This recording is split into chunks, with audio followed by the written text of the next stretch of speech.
Network marketing யாரெல்லாம் பண்ணலாம் அப்படிங்கிறத 15வது பார்ட் பார்த்துட்டு இருக்கோம். நம்ம வேணும் ஒரு பொருள் வாங்கணும் அப்படின்னா ஏதாவது தகராறு ஆகி போச்சுன்னா நேராக கஸ்டமர் கேர் அனுப்பி விட்ருவோம். அந்த கடைக்காரன் பக்கத்தில் நம்மளை விட மாட்டான். இங்கேயும் நம்ம போகணும்.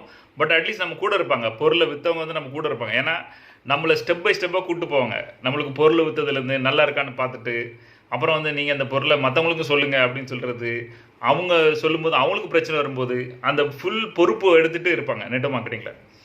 ஸோ உங்களுக்கு பொருள் வாங்கணும், ஒரு பிஸ்னஸ் பண்ணணும், ஒரு பொருள் வாங்கணும் அப்படின்னா அந்த பொருளை வாங்கிட்டு தெருவில் விட்டுட்டு போகிறதுக்கு மத்தியில் இந்த பொருளை வாங்கிட்டு உங்கள் கூடயே இருந்து அந்த பொருளுக்கு சப்போர்ட் பண்ணி ஹெல்ப் பண்ணி உங்களை கூட்டு போகிறதுக்கு ஒரு இது நெட்வொர்க் மார்க்கெட்டிங்.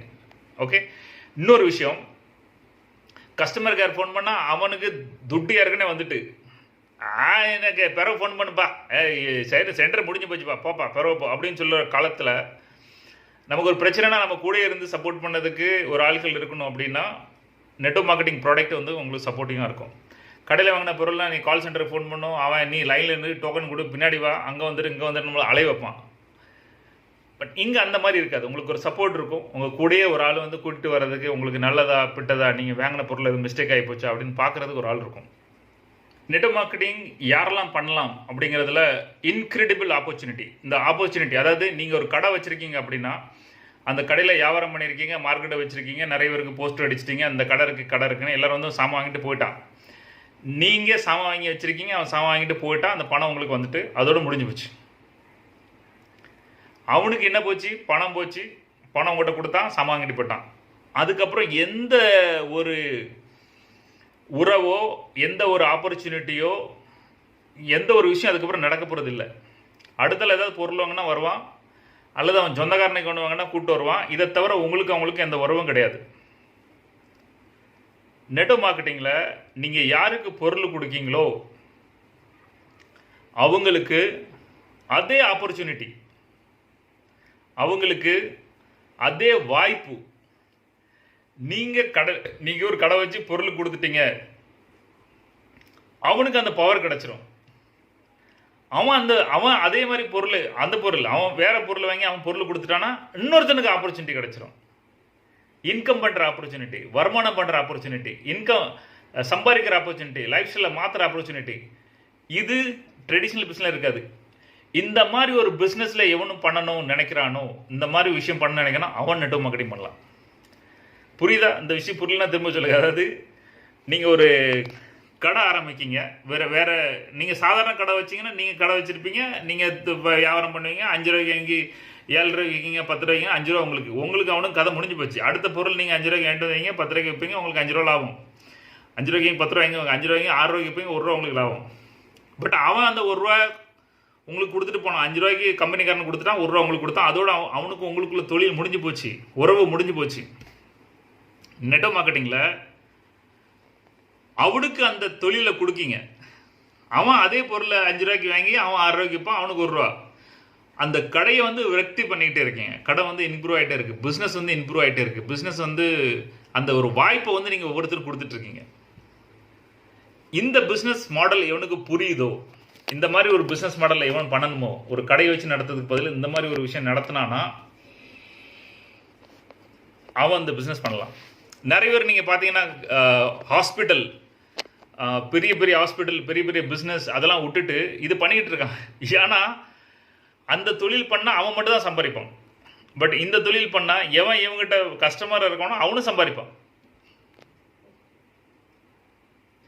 இதில் ஒரு முக்கியமான விஷயம் நீங்கள் என்ன கவனிக்கணும் அப்படின்னா, இந்த ஆப்பர்ச்சுனிட்டியை வந்து எவனாவது கேனையன் கோனையன் லூசு பையன் இதை பற்றி புரியாத அவனுக்கு கொடுத்தா நீங்கள் சம்பாதிக்க முடியாது. இதோட பவர் என்னன்னு தெரியுமா? அவனுக்கு இந்த ஆப்பர்ச்சுனிட்டியை கொடுத்தீங்கன்னா உங்கள் தொழில், உங்கள் பிஸ்னஸ், உங்கள் வாழ்க்கை ஓஹோன்னு மாறும்.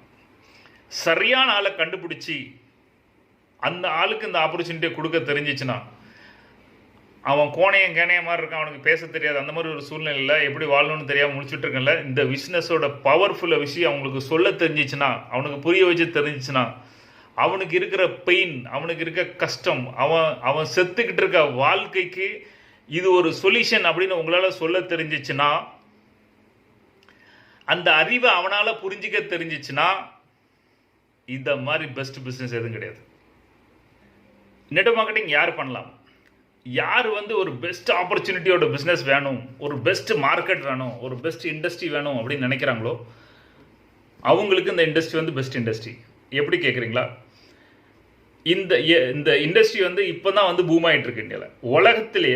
உலகத்தில் 1% மக்கள் தான் நெட்வொர்க் மார்க்கெட்டிங் பண்ணிட்டு இருக்காங்க. எனக்கு தெரியும் நம்ம பிஸ்னஸ் நிறைய முடிச்சு வைக்க முள்ள மாதிரி ஏமாத்துக்காரன் ஏமாத்துறவன் நிறைய பேர் நெட்வொர்க் மார்க்கெட்டிங்கில் இருக்கான். அவன் ஏமாற்றி விட்டு உண்மையை பேச தெரியாது.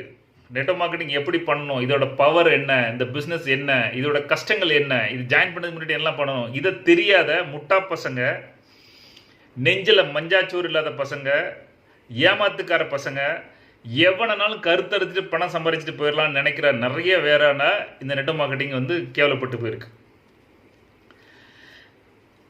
ஏன்னா அவனுக்கு பண்ண தெரியாது. ஒருத்தனுக்கு சம்பாதிக்க தெரியாது, இன்கம் பண்ண தெரியாது. என்ன பண்ணுவான்? கொள்ளையடிப்பான், ஏமாத்துவான், பொய் சொல்லுவான். ஸோ நெட்வொர்க் மார்க்கெட்டிங் எப்படி பண்ணணும்னு தெரிஞ்சிச்சுன்னா, யார் வந்து ஒரு நம்பர் 1 பிஸ்னஸ் மாடல் ஒர்க் பண்ணணும்னு நினைக்காங்களோ அவங்களுக்கு நெட்வொர்க் மார்க்கெட்டிங் விட ஒரு பெஸ்ட் பிஸ்னஸ் மாடல் கிடைக்காது. ஏன்னா அந்த மார்க்கெட் ஒன்லி 1% தான் வந்து யூஸ் ஆயிருக்கு. உலகத்திலே 1% மக்கள் தான் நெட்வொர்க் மார்க்கெட்டிங் பண்ணிக்கிட்டு இருக்காங்க.